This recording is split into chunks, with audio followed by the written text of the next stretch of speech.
इमरान ने car central intelligence की नई इमारत की पार्किंग में रोकी और फिर वो नीचे उतरा ही था कि एक नौजवान तेजी से उसकी तरफ लपका। जनाब, आपका नाम अली इमरान है? नौजवान, जिसने एक मैली सी शर्ट और सस्ते कपड़ों की पतलून पहनी हुई थी, झिझकते हुए अंदाज में पूछा। हाँ, क्यों? इमरान ने चौंक कर उसकी तरफ देखते हुए कहा। नौजवान बेहद परेशान नजर आ रहा था, इसलिए इमरान ने जवाब संजीदगी से दिया था। जनाब, मेरा नाम जावेद शौकत है। मैंने कंप्यूटर साइंस में मास्टर डिग्री ली हुई है और मैट्रिक से एमएससी तक मेरी फर्स्ट क्लास है। लेकिन जनाब, डायरेक्टर जनरल साहब ने, जो आपके वालिद हैं, मुझे नौकरी देने से इनकार कर दिया है, जबकि उन्होंने एक ऐसे नौजवान को मुलाजिम रख लिया है जिसने कंप्यूटर साइंस पर आम सा डिप्लोमा किया हुआ है, लेकिन वो एक अमीर आदमी का बेटा है। उसके बाप का बहुत बड़ा होटल है, जबकि मैं यतीम भी हूँ और गरीब भी। मेरी बूढ़ी बेवा माँ है, उसने दिन रात मजदूरी की है और मैंने ट्यूशनें पढ़ाई हैं। हम दोनों ने बेशुमार फाके किए हैं, तब मैंने ये तालीम मुकम्मल की है। लेकिन यहाँ नौकरी के वक्त मुझे इसलिए जवाब दे दिया गया कि मेरे पास सिफारिश नहीं है और नौकरी हासिल करने के लिए रिश्वत देने की रकम नहीं है। जहाँ जाता हूँ मुझे धक्के मारकर बाहर निकाल दिया जाता है। मुझे चपरासी ने बताया है कि आप डायरेक्टर जनरल साहब के लड़के हैं और यहाँ के सुपरिटेंडेंट के दोस्त हैं। आप चाहें तो मेरी मदद कर सकते हैं। यकीन कीजिए, मैंने जुर्रत करके आपसे बात की है, क्योंकि अब मुझ में अपनी बुढ़ी बेवा माँ के पास जाकर इनकार में सर हिलाने का हौसला नहीं रहा। अगर मुझे अपनी बूढ़ी माँ का ख्याल न होता तो यकीनन मैं खुदकशी कर लेता। नौजवान मुसलसल बोलता गया। उसकी आवाज़ बेरकत थी और आंखें बात करते वक्त भर आई थीं। मगर यहाँ कंप्यूटर साइंस की मास्टर डिग्री का क्या काम? इमरान ने हैरत भरे लहजे में कहा। जनाब, यहाँ कंप्यूटर का शोबा कायम किया जा रहा है। नौकरी भी कंप्यूटर असिस्टेंट की है, वो भी मुझे नहीं मिली, तो बड़ी नौकरी कौन देगा? नौजवान ने जवाब दिया। कहाँ है तुम्हारी डिग्रियां? जरा मुझे दिखाओ, इमरान ने होंठ चबाते हुए कहा और नौजवान ने जल्दी से हाथ में मौजूद खाकी रंग का मैला सा लिफाफा इमरान की तरफ बढ़ा दिया। इमरान ने उसे खोला और फिर उसमें मौजूद सर्टिफिकेट्स और डिग्रियों को एक नज़र देखने के बाद उसने उन्हें वापस लिफाफे में डाला और लिफाफा नौजवान को वापस कर दिया। किसने इंटरव्यू लिया है तुम्हारा? इमरान ने संजीदा लहजे में पूछा। डायरेक्टर जनरल साहब ने। सुपरिटेंडेंट साहब भी मौजूद थे, जावेद शौकत ने जवाब दिया। कितने उम्मीदवार थे? इमरान ने पूछा। जनाब, 10 थे, जिनमें सबसे ज़्यादा तालीम मेरी थी। जनाब, मैंने उन्हें दरख्वास्त भी की कि मेरा फर्स्ट क्लास कैरियर है, लेकिन उन्होंने यही जवाब दिया कि तुम्हारे पास तजर्बा नहीं है। नौजवान ने जवाब दिया। तुम्हें कैसे मालूम हुआ है कि जिस नौजवान को रखा गया है वो किसी होटल वाले का लड़का है और उसके लिए रिश्वत दी गई है? इमरान का लहजा बेहद संजीदा था। जनाब, मुझे एक इंस्पेक्टर ने बताया है कि कल वो लड़का अपने बाप के साथ आकर 2 घंटे तक सुपरिटेंडेंट साहब के दफ्तर में बैठा रहा है और आज वो सेलेक्ट हो गया है। नौजवान ने जवाब दिया। ऑन है, ठीक है, आओ मेरे साथ, इमरान ने कहा और आगे बढ़ गया। नौजवान खामोशी से सर झुकाए उसके पीछे चल पड़ा। इमरान का रुख सुपरिटेंडेंट फयाज के कमरे की तरफ था। जनाब, अगर सुपरिटेंडेंट साहब के पास जा रहे हैं तो वो अभी डायरेक्टर साहब के कमरे में गए हैं। जावेद शौकत ने इमरान का रुख फयाज साहब के दफ्तर की तरफ देखकर कहा। अच्छा, आओ और सुनो, तुमने खामोश रहना है, सिर्फ जो पूछा जाए उसी का जवाब देना है, समझे? इमरान ने अपना रुख सर रहमान के दफ्तर की तरफ करते हुए नौजवान से कहा और नौजवान ने सर हिला दिया। सर रहमान के दफ्तर के बाहर बैठे हुए चपरासी ने इमरान को आता देखकर बड़े अदब से सलाम किया और फिर पर्दा हटा दिया। इमरान खामोशी से अंदर दाखिल हो गया। जावेद शौकत भी उसके पीछे था। सर रहमान मेज़ के पीछे बैठे किसी फाइल के मुताले में मसरूफ़ थे, जबकि साइड पर मौजूद कुर्सी पर सुपरिटेंडेंट फयाज बड़े मुअद्दबाना अंदाज में बैठा हुआ था। इमरान और उसके पीछे जावेद शौकत को दफ्तर में दाखिल होते देखकर सर रहमान ने चौंक कर सर उठाया और फिर उनके चेहरे पर सख्ती के आसार फैलते गए। फयाज भी चौंक पड़ा था। क्या तुम इजाज़त लेकर अंदर नहीं आ सकते थे? सर रहमान ने घुराते हुए कहा। सॉरी डैडी, इजाज़त वहाँ ली जाती है जहाँ असूलों और इखलाक की पासदारी की जाती है। जहाँ सिफारिश और रिश्वत चलती हो वहाँ इजाज़त की क्या ज़रूरत है? जिसकी जेब में मोटी रकम हो और जो सिफारिश की अहलियत रखता हो वह बगैर इजाज़त भी आ जाता है। इमरान ने इंतहाई सर्द लहजे में जवाब देते हुए कहा اور اس کے ساتھ ہی اس نے اطمینان سے ایک کرسی گھسیٹی اور اس پر جاوید شوکت کو بیٹھنے کا اشارہ کرتے ہوئے دوسری کرسی پر خود اطمینان سے بیٹھ گیا۔ کیا تمہارا دماغ خراب ہو گیا ہے جو میرے سامنے ایسی باتیں کر رہے ہو؟ Get out you nonsense. Sir Rahman کی حالت واقعی دیکھنے والی تھی۔ غصے کی شدت سے ان کا پورا جسم کانپنے لگ گیا تھا۔ ظاہر ہے عمران نے بڑی سنجیدگی سے ان پر رشوت خوری اور ناجائز سفارش کے الزامات لگا دیے تھے، اور وہ بھی سپرنٹینڈنٹ فیاض کے سامنے، جبکہ ایک دنیا جانتی تھی کہ سر رحمان جیسا اصول پسند آدمی مرد تو سکتا ہے لیکن کسی کی ناجائز سفارش نہیں مان سکتا۔ رشوت لینے کا تو ظاہر ہے کوئی تصور بھی نہ کر سکتا تھا۔ واقعی میرا دماغ خراب ہو گیا ہے ڈیڈی، جب مجھے پتہ چلا ہے کہ آپ نے ایک ایسے لڑکے کو جو کمپیوٹر سائنس میں ماسٹر ڈگری رکھتا ہے اور جس کا میٹرک سے لے کر ماسٹر ڈگری تک فرسٹ کلاس کیریئر ہے، نوکری دینے سے انکار کر دیا ہے، اور ایسے لڑکے کو منتخب کر لیا ہے جس کے پاس صرف کمپیوٹر کا ابتدائی ڈپلومہ ہے، صرف اس لیے کہ یہ غریب اور یتیم لڑکا ہے، جبکہ وہ لڑکا ایک بہت بڑے ہوٹل کے مالک کا لڑکا ہے۔ پھر انٹرویو بھی آپ نے لیا ہے، سلیکشن بھی آپ نے کی ہے، ظاہر ہے آپ نے سفارش مانی ہے یا پھر رشوت لی ہے۔ فرمائیے کتنی رقم چاہیے آپ کو رشوت میں اور کس کی سفارش چاہیے؟ صدر مملکت کی سفارش کرا دوں یا پھر آپ کہیں تو ایکریمیا کے صدر کی طرف سے سفارش کرا دوں؟ فرمائیے۔ عمران کا لہجہ بے پناہ سرد تھا۔ اس کے پاس تجربہ نہیں ہے، جبکہ اس لڑکے کے پاس 5 سال کے تجربے کا سرٹیفکیٹ ہے۔ یک لخت ساتھ بیٹھے ہوئے سوپر فیاض نے مداخلت کرتے ہوئے کہا، تم خاموش رہو سوپر فیاض، مجھے معلوم ہے کہ کل وہ لڑکا اور اس کا باپ 2 گھنٹے تک تمہارے دفتر میں موجود رہے ہیں، اور ویسے بھی ہوٹل والوں سے تمہارے تعلقات بے حد گہرے ہیں۔ ڈیڈی سے تو میں صرف بات کر رہا ہوں۔ اگر یہ سلیکشن اور انٹرویو تم نے کیا ہوتا تو تم سے میں بات کرنے کی بجائے تمہیں گولی سے اڑا دیتا، عمران نے غراتے ہوئے لہجے میں جواب دیا، اور سوپر فیاض اس طرح جھٹکا کھا کر پیچھے ہوا جیسے عمران نے واقعی اسے گولی مار دی ہو۔ اس کا چہرہ یک لخت ہلدی کی طرح زرد پڑ گیا تھا۔ تمہیں اس لڑکے نے بتایا ہے کہ میں نے رشوت لی ہے یا سفارش مانی ہے؟ سر رحمان نے انتہائی سرد لہجے میں کہا۔ وہ اب اپنے غصے پر قابو پا چکے تھے، البتہ ان کے چہرے پر بے پناہ سنجیدگی تھی۔ کسی نے بتایا ہو آپ اس بات کو چھوڑیں، آپ مجھے بتائیں کتنی رقم دوں یا کس کی سفارش کراؤں؟ عمران نے اسی طرح سرد لہجے میں کہا۔ کیا تمہیں یقین ہے کہ میں رشوت لے سکتا ہوں یا کسی کی ناجائز سفارش مان سکتا ہوں؟ سر رحمان نے آگے کی طرف جھکتے ہوئے انتہائی سرد لہجے میں کہا۔ معاف کیجئے ڈیڈی، اگر مجھے یقین آ جاتا تو پھر چاہے آپ میرے باپ ہی کیوں نہ ہو، میں آپ کو بھی گولی مارنے سے ایک لمحہ کے لیے بھی نہ چونکتا، چاہے بعد میں مجھے خودکشی کیوں نہ کرنی پڑتی۔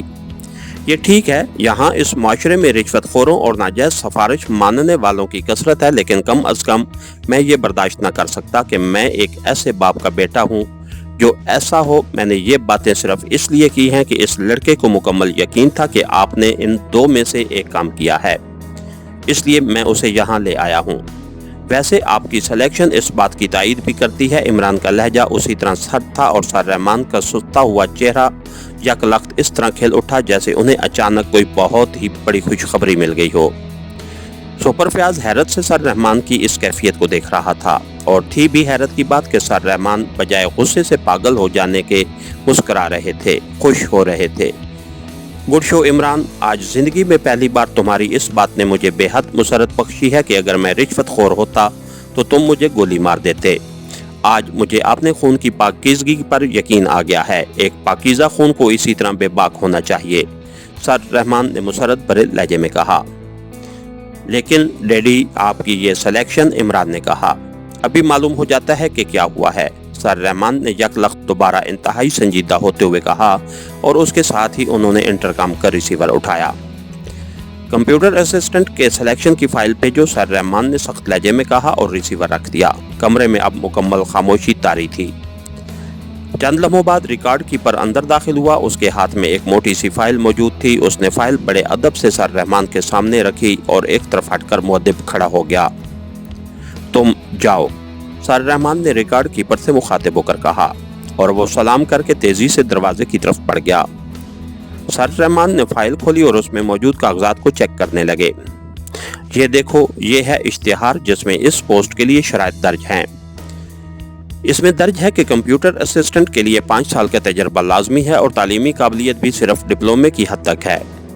अब देखो, ये सारी दरख्वास्तें सिवाय उस लड़के के बाकी सब की तालीमी काबिलियत बराबर है, लेकिन तजर्बा सिर्फ इस लड़के के पास है जिसे सेलेक्ट किया गया है। उसकी दरख्वास्त के साथ तजर्बे का तस्दीक शुदा सर्टिफिकेट मौजूद है। अब बताओ मुझे कि मैंने सिलेक्शन में क्या बेअसूली की है। ये लड़का कंप्यूटर साइंस में मास्टर डिग्री रखता है, यहाँ उसे नौकरी देना उसकी आला तालीम को हमेशा के लिए ज़ाया कर देना है, सर रहमान ने खुश्क लहजे में कहा और साथ ही फाइल उन्होंने इमरान की तरफ फेंक दी। ठीक है, मैं समझता हूँ ऐसा ही होगा, लेकिन क्या आला तालीम एक गरीब आदमी इसलिए हासिल करता है कि वो बेरोजगारी के खौफनाक जबड़ों में फंसा सिसकता रहे? छोटी पोस्ट पर उसे नौकरी नहीं दी जाती कि उसकी आला तालीम ज़ाया हो जाएगी, और बड़ी पोस्ट पर वो इसलिए नहीं जा सकता कि वहाँ जाने के लिए उसके पास सिफारिश या रिश्वत नहीं होती।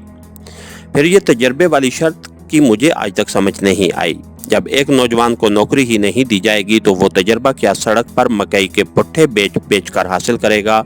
इमरान ने सर्द लहजे में कहा। तुम्हारी बात दुरुस्त है, लेकिन मुलाजमतों के लिए शराइत तय करना मेरी ड्यूटी नहीं है, और अब अगर तुम्हारी तसल्ली हो गई है कि तुमने जो इल्ज़ामात मुझ पर लगाए हैं वो गलत हैं तो उठो और मेरी नज़रों से दफा हो जाओ। सर रहमान के लहजे में तलखी और गुस्सा दोबारा उठकर आया। अब तुम्हारी तसल्ली हो गई है, जावेद शौकत के डायरेक्टर जनरल ने इस सिलेक्शन में रिश्वत नहीं ली या नाजायज सिफारिश नहीं मानी। इमरान ने मुड़कर पास बैठे हुए जावेद शौकत से मुखातिब होकर कहा, जज ठीक है। जावेद शौकत ने बुरी तरह हकलाते हुए कहा। उसका चेहरा एक बार फिर मायूसी की वजह से लटक गया था। अगर ठीक है तो जाओ बाहर और अपनी वालदा से कहना कि आला तालीम वालों को नौकरी नहीं मिला करती। जाओ, इमरान ने सख्त लहजे में कहा, और जावेद शौकत खामोशी से उठा और सर झुकाए ढीले ढीले कदमों से बैरूनी दरवाजे की तरफ बढ़ने लगा। ठहरो, इधर आओ, सर रहमान ने तेज लहजे में कहा, और जावेद शौकत चौंक कर मुड़ा और फिर उसी तरह ढीले कदमों से वापस आ गया, लेकिन उसके चेहरे पर उसी तरह मायूसी की गर्द छाई हुई थी। आंखें बुझी हुई थीं और मुंह लटका हुआ था। बैठो, सर रहमान ने कदरे नरम लहजे में कहा, और जावेद शौकत खामोशी से बैठ गया।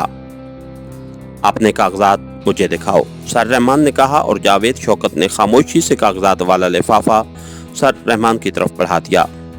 सर रहमान ने लिफाफे में से कागजात निकाले, उन्हें एक नज़र देखा और फिर साथ पड़े हुए टेलीफोन का रिसीवर उठा लिया। डॉक्टर अरसलान से बात कराओ, सर रहमान ने तहकमाना अंदाज में कहा और रिसीवर रख दिया। चंद लम्हों बाद घंटी बजी तो सर रहमान ने रिसीवर उठा लिया। हेलो डॉक्टर अरसलान, मैं रहमान बोल रहा हूँ, सर रहमान ने नरम लहजे में कहा। सर रहमान, आप ठीक हैं? खैरियत? दूसरी तरफ से आवाज़ सुनाई दी। ठीक हूँ, एक लड़का भेज रहा हूँ तुम्हारे पास, उसका नाम जावेद शौकत है। उसके पास कंप्यूटर साइंस में मास्टर डिग्री है और throughout first class career का हामिल है। गरीब खानदान का लड़का है, शक्ल सूरत से तो मेहनती लग रहा है। तुमने मुझे एक बार कहा था कि तुम्हारी रिसर्च में मदद देने के लिए तुम्हें कोई मुनासिब आदमी नहीं मिल रहा, इसलिए भेज रहा हूँ। वैसे उसे मेरी तरफ से सिफारिश हरगिज़ न समझना। अगर ये लड़का हर लिहाज से तुम्हारे मेयार पर पूरा उतरे तो उसे रख लेना, वरना वापस भेज देना, सर रहमान ने कहा, और फिर दूसरी तरफ से बात सुनकर उन्होंने रिसीवर रख दिया और कागजात उठाकर उन्होंने जावेद शौकत की तरफ बढ़ा दिए।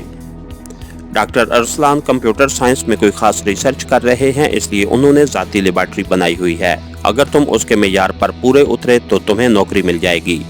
जाओ और उसे मुतमईन करो, सर रहमान ने कहा, और फिर एक चिट पर उन्होंने डॉक्टर अरसलान का पता लिखकर जावेद शौकत की तरफ बढ़ा दिया। डैडी, ये वही डॉक्टर अरसलान हैं जो ग्रेट लैंड में कंप्यूटर की सबसे बड़ी लेबॉर्ट्री के इंचार्ज थे? इमरान ने हैरत भरे लहजे में कहा। हाँ, वो ही हैं, सर रहमान ने खुश्क लहजे में जवाब दिया। ओह, वो यहाँ आ गए हैं और मुझे इत्ला भी नहीं मिली। सुनो जावेद शौकत, डॉक्टर अरसलान से कहना कि इमरान ने तुम्हारी सिफारिश की है, फिर चाहे तुम निकम्मे ही क्यों ना साबित हुए, वो तुम्हें रख लेंगे।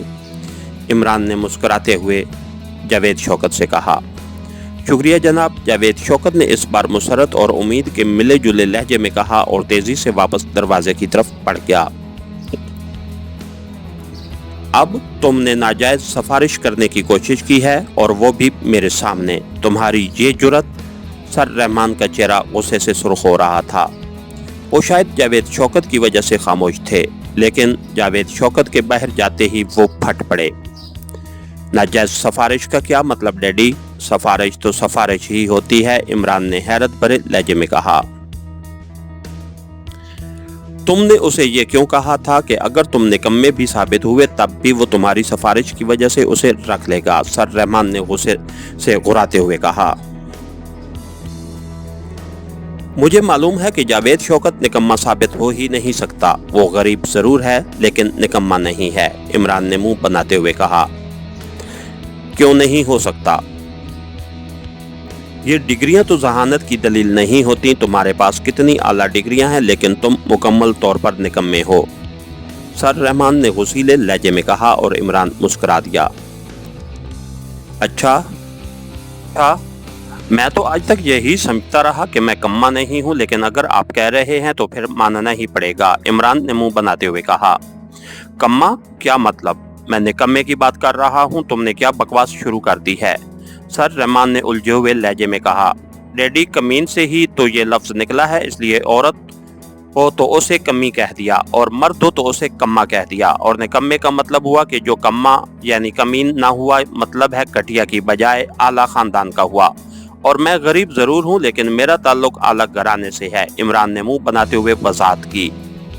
शट अप, ये सब बकवास है। ना कोई खानदान आला होता है और ना कोई कमीन, सब अपने किरदार से आला और कमीन बनते हैं।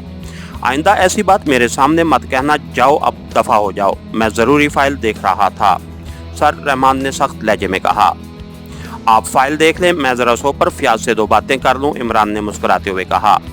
शट अप, नॉनसेंस, ये दफ्तर है या होटल? दफा हो जाओ वरना, सर रहमान गुस्से से चीख पड़े। ओके डैडी, चला जाता हूँ। मैं जाकर सुरैया से कह दूंगा कि डैडी ने बात सुनने से इनकार कर दिया है। अब मैं क्या कर सकता हूँ? अच्छा, खुदा हाफिज, इमरान ने उठकर मुंह बनाते हुए कहा और वापसी के लिए मुड़ने लगा। क्या मतलब? ये सुरैया का जिक्र कहाँ से आ गया? सर रहमान के लहजे में हैरत थी।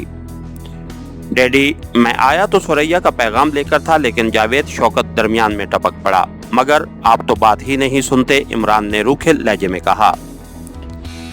क्या कहा है सुरैया ने? वो मुझसे खुद बात नहीं कर सकती, तुम्हें दरमियान में डालने का क्या मतलब? सर रहमान के लहजे में हैरत थी। बात ही ऐसी है डैडी कि वो डरती है कि आप नाराज हो जाएंगे, जबकि मैंने उसे यकीन दिलाया है कि डैडी तुम्हें चाहे कुछ भी कहें, मेरी बात जरूर मान लेंगे, इमरान ने सर हिलाते हुए कहा। फ्याज, तुम जाओ, जरूरत हुई तो फिर बुला लूंगा, सर रहमान ने यकलख्त फ्याज की तरफ मुड़ते हुए कहा, और फ्याज खामोशी से उठा और फिर तेज तेज कदम उठाता दफ्तर से बाहर निकल गया। हाँ, अब बताओ, न जाने तुमने क्या बात करनी है। तुम तो अहमक हो, तुम्हें तो एहसास ही नहीं हो सकता कि ऐसी बातें गैरों के सामने नहीं की जाती, इसलिए मैंने फ्याज को भेज दिया है। बखूबी अब मुंह से कर क्यों खड़े हो? सर रहमान ने गुस्सीले लहजे में कहा। पहले आप वादा करें कि बात सुनकर आप नाराज ना होंगे, इमरान ने डरते डरते कहा। वो दोबारा कुर्सी पर बैठ गया था। शट अप, मैं बगैर बात सुने वादा कैसे कर सकता हूँ? बोलो वरना मैं खुद फोन करके सुरैया से पूछ लेता हूँ। सर रहमान के गुस्से का गिराफ तेजी से बुलंद होता जा रहा था। डैडी, सुरैया की किसी सहेली की सालगिरह है, वो उसे तोहफा भेजना चाहती है, इमरान ने उसी तरह सहमे हुए लहजे में कहा जैसे बात करते हुए इंतहाई खौफजदा हो। क्या बकवास है? तोहफा भेजने के लिए मुझसे पूछने की क्या जरूरत है? सर रहमान ने सटपटाते हुए लहजे में कहा। आखिर मैं आपका इकलौता लड़का हूं, आपसे ना पूछे तो और किससे पूछे, इमरान ने जवाब दिया। क्या मतलब? ये तुमने क्या बकवास शुरू कर दी है? सर रहमान को और ज्यादा गुस्सा आ गया। डैडी, सुरैया आपसे इसलिए इजाजत लेना चाहती है क्योंकि वो मुझे तोहफे समेत भेजना चाहती है, इमरान ने उसी तरह सर झुकाते हुए जवाब दिया जैसे उसे बात करते वक्त बेहद शर्म आ रही हो। तुम्हें तोहफे समेत भेजना चाहती है अपनी सहेली के पास? ओह अच्छा, अब समझा। लेकिन इस मामले में मुझसे पूछने की क्या जरूरत पड़ गई? वो तुम्हारी माँ अपने फैसले के सामने किसी की बात सुनती है, उससे जाकर पूछो, सर रहमान ने मुस्कुराते हुए जवाब दिया। उनका मूड बात को समझते ही खुशगवार हो गया था, क्योंकि बहरहाल इमरान उनका इकलौता लड़का था और लड़के की शादी का अरमान किस बाप के दिल में नहीं होता। اور سریا کا مطلب یہی ہوگا کہ اس طرح اس کی سہیلی کا خاندان عمران کو دیکھ لے گا۔ ڈیڈی، سریا چاہتی ہے کہ اماں بی کو پتہ ہی نہ چلے اور بالا بالا ہی سارا کام ہو جائے، عمران نے کہا۔ یہ کیسے ہو سکتا ہے؟ کیا تمہارا اور سریا دونوں کا دماغ خراب ہو گیا ہے؟ سر رحمان نے چونک کر کہا۔ ہو تو سکتا ہے اگر آپ اجازت دے دیں، عمران نے سر ہلاتے ہوئے کہا۔ کیا بکواس ہے؟ کھول کر بات کرو، میرے پاس یہاں دفتر میں اس طرح کی بکواس سننے کا وقت نہیں ہوتا، سر رحمان نے جھنجھلائے ہوئے لہجے میں کہا۔ چلو ٹھیک ہے، میں دفتر ٹائم کے بعد آ جاؤں گا، عمران نے کرسی سے اٹھتے ہوئے کہا۔ بیٹھو، اب تم نے بات کر ہی دی ہے تو سیدھی طرح بتاؤ کہ کیا مسئلہ ہے؟ یہ کیسے ممکن ہے کہ تمہاری شادی سریا کی سہیلی سے ہو جائے اور تمہاری ماں کو پتہ ہی نہ چلے؟ سر رحمان نے ہونٹ چباتے ہوئے کہا۔ شادی میری اور سریا کی سہیلی کے ساتھ؟ لا حول ولا قوت، یہ آپ کیا کہہ رہے ہیں ڈیڈی؟ عمران نے چونک کر کہا۔ کیا مطلب؟ پھر وہ تمہیں تحفہ دے کر کیوں بھیجنا چاہتی ہے، اور وہ بھی میری اجازت سے؟ سر رحمان اور بھی الجھ گئے۔ وہ خود بھی تو جائے گی، اب اس کی جگہ میں تو اس کی سہیلی کی سالگرہ میں تالیاں بجانے سے رہا، عمران نے منہ بناتے ہوئے کہا۔ تو جائے، میں نے کب روکا ہے؟ لیکن ہاں، وہ تمہاری ماں سے کیوں چھپا رہی ہے؟ کیا وجہ؟ سر رحمان واقعی عمران کی باتوں کے گورکھ دھندے میں بری طرح الجھ گئے تھے۔ اس لیے ڈیڈی کہ وہ تحفے میں اسے کار دینا چاہتی ہے، اور سریا کو ڈرائیونگ آتی نہیں، اس لیے مجھے تحفے کے ساتھ جانا ہوگا، اور اماں بی کو پتہ چلا تو انہوں نے سریا کی جان ایک کر دینی ہے۔ آپ کو تو معلوم ہے کہ وہ اس قسم کی فضول خرچی کے سرے سے قائل ہی نہیں، اور آپ سے اجازت لینی اس لیے ضروری ہے تاکہ کل کو کار ڈیلر آپ کو بل بھیجے تو آپ اسے ادائیگی کر دیں، عمران نے اب کھل کر بات کرتے ہوئے کہا۔ نئی کار اور سالگرہ کے تحفے میں کیا سریا کا دماغ خراب ہو گیا ہے؟ سر رحمان کی آواز میں بے پناہ غصہ تھا۔ ظاہر ہے وہ اتنی بڑی فضول خرچی کے کہاں قائل ہو سکتے تھے، وہ تو ویسے بھی رقم کے معاملے میں کنجوس مشہور تھے۔ ڈیڈی، اس کی سہیلی بیچاری بس میں یونیورسٹی آتی ہے اور بس پر چڑھنے کے لیے بھی اسے ایک فرلانگ پیدل چلنا پڑتا ہے۔ یتیم لڑکی ہے، ایک بھائی ہے جو ٹیکسی چلاتا ہے، ویسے وہ خاندان انتہائی غیرت مند ہے، اس لیے سریا کا خیال ہے کہ اس طرح اس خاندان کی مدد ہو جائے گی، وہ اس کار میں یونیورسٹی آیا جایا کرے گی اور اس کا بھائی اسے ٹیکسی کے طور پر چلا لیا کرے گا۔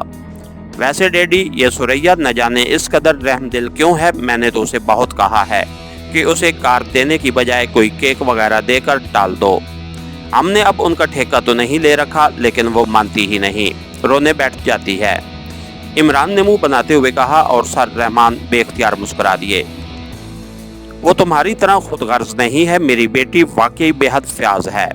ٹھیک ہے، تم اسے نئی کار خرید کر دو اور اسے کہو کہ وہ اپنی سہیلی کو تحفے میں دے دے، میری طرف سے اجازت ہے۔ اور سنو، میں یہ بل آنے اور بعد میں پیمنٹ کرنے کا قائل نہیں ہوں، نقد رقم دو اور کار لے لو، سر رحمان نے کہا، اور دراز کھول کر انہوں نے چیک بک نکالی اور صفحہ کھول کر چیک لکھنے ہی لگے تھے کہ عمران بول پڑا۔ ڈیڈی، کتنے کا چیک دے رہے ہیں آپ؟ عمران نے کہا۔ 1 لاکھ کا۔ کیوں؟ سر رحمان نے چونک کر کہا۔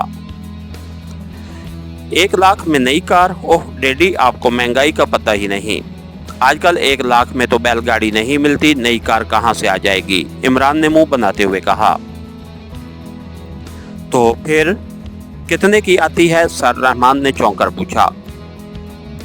سستی سے سستی کار کی قیمت مارکیٹ میں 5 لاکھ ہے، ویسے میرا خیال ہے ہم 10-12 لاکھ روپے والی کار تو دیں انہیں، تاکہ انہیں بھی پتہ چلے کہ کار ملی ہے، عمران نے کہا۔ اس کے بھائی نے ٹیکسی ہی تو چلانی ہے، ٹھیک ہے 5 لاکھ والی ٹھیک ہے، سر رحمان نے عمران کی توقع کے عین مطابق کہا، اور پھر جلدی سے انہوں نے چیک پر رقم لکھی اور دستخط کر کے اسے عمران کو پکڑا دیا۔ بہت بہت شکریہ ڈیڈی، میری کار واقعی بہت پرانی ہو گئی تھی، سوائے ہارن کے اس کا ہر پرزہ بجنے لگا تھا، عمران نے چیک جیب میں ڈالتے ہوئے کہا، اور پھر اتنی تیزی سے دروازے کی طرف دوڑ پڑا جیسے اسے خطرہ ہو کہ پیچھے سے سر رحمان اسے گولی مار دیں گے، اور واقعی اس کا خدشہ درست تھا۔ سر رحمان کے چہرے پر جو کیفیت نظر آ رہی تھی وہ ایسی ہی تھی، بشرطے کہ انہیں کچھ وقت مل جاتا۔ اس کے ساتھ ہی ہماری آج کے ایپیسوڈ کا اختتام ہوا۔ कहानी घर चैनल को लाइक कीजिए, सब्सक्राइब कीजिए और बेल आइकन को प्रेस कर दीजिए ताकि हर आने वाली नई वीडियो आप तक बर वक्त पहुंच सके। शुक्रिया।